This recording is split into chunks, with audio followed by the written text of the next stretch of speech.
धनु पौष्पं मौर्वी मधुकरमयी पंचविशिकाः वसन्तः सामन्तो मलयमरुदायोधनरतः तथाप्येकः सर्वं हिमगिरिसुते कामपि कृपाम् अपाङ्गाते लब्ध्वा जगदिदमनङ्गो विजयते।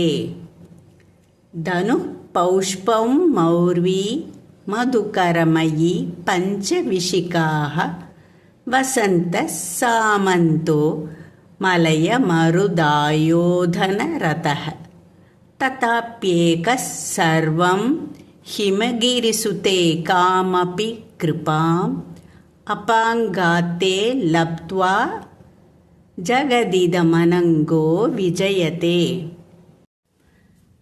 இந்த பாடலின் பொருள்: தம்பதியர் இடையில் மனம் ஒன்றி அன்பு வயப்படுவதற்காக மன்மதன் அம்பு எய்து அந்த முயற்சியில் வெற்றியும் பெறுகிறான். மன்மதனின் அம்பு, அதாவது அவனுடைய ஆயுதம் புஷ்பவில், நான்கயிறாக வண்டுகள் இருக்கிறது. 5 பானங்கள், தாமரை, அசோகம், மா, முல்லை, நீலோத்பலம் என்ற நீல நிற அல்லி. வசந்த காலமே துணையாக, மலைய மாருத தென்றலே ரதமாக, இப்படி மென்மையான விஷயங்களை கொண்டே தன் முயற்சி எல்லாவற்றிலும் வெற்றி கொண்டு தம்பதியரை அன்பு வயப்படுத்தி அந்த முயற்சியில் வெற்றி காண்கிறான்.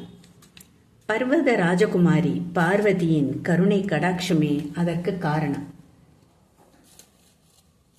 இவன் அனங்கனாக இருந்தாலும், அதாவது அங்கமில்லாதவனாக இருந்தாலும், மென்மையான பூக்கள் பானங்களாக எய்து மக்களை மயக்கச் செய்கிறான்.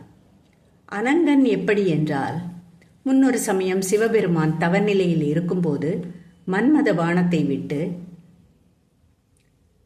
யோக நிலையை கலைக்கிறான்.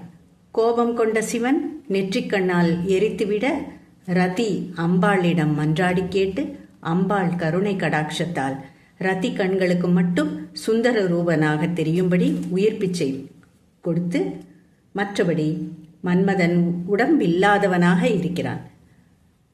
இப்படி இருந்த போதிலும் அவன் தன் முயற்சியில் வெற்றி பெற காரணம் அம்பாளின் கடைக்கண் கடாட்சமே.